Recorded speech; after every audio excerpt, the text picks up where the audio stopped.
Hello everyone.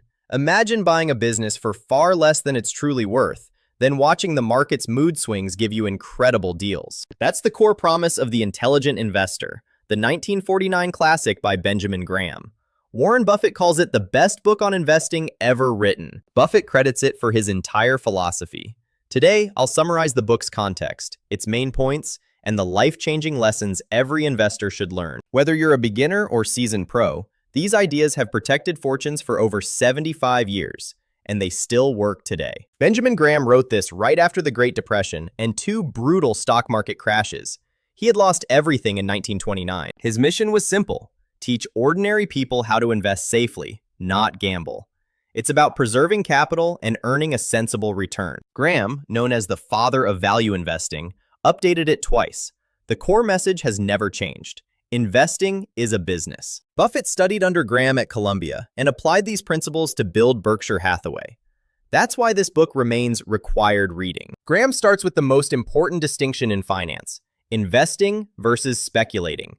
Analysis and safety are the keys. He defines an investment operation as one that, upon thorough analysis, promises safety of principal and an adequate return. Anything else is speculation. Next, he divides investors into two types.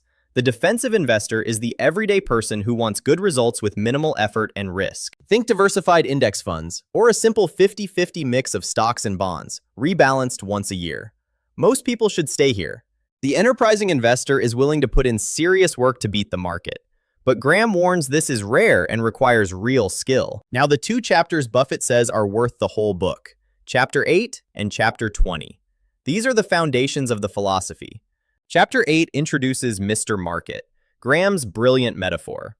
Picture a business partner who shows up every day with different prices. One day he's euphoric and offers twice what it's worth. The next he's depressed and will sell for pennies. Your job?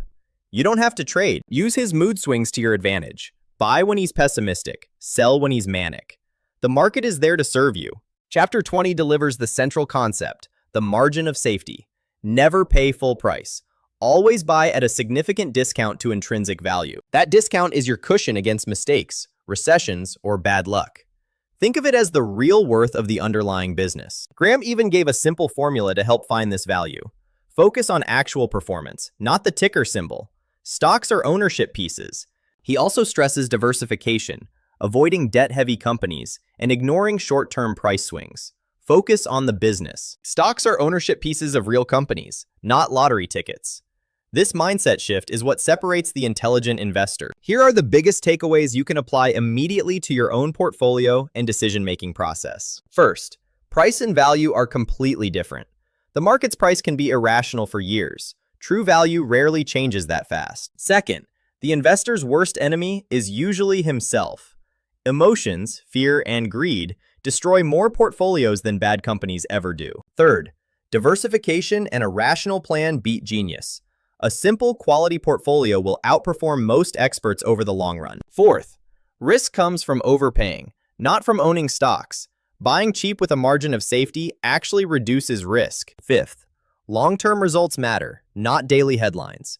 Successful investing is about managing risk intelligently over decades. Sixth, inflation is real. Own some stocks. Bonds alone won't protect you forever. Equities are your essential hedge. Finally, humility wins. It's easier to achieve satisfactory results than superior ones. Accept that, and you'll sleep better. These lessons boil down to one mindset. Treat investing like a business. Be patient, rational, and always demand a margin of safety. The intelligent investor isn't flashy. It gives you a proven framework to build wealth safely while protecting yourself from emotional storms. If you only remember one thing, remember Mr. Market and the margin of safety. Read chapters 8 and 20 to become a calmer investor. Thanks for watching. Drop a like and subscribe for more book breakdowns. Until next time, invest intelligently.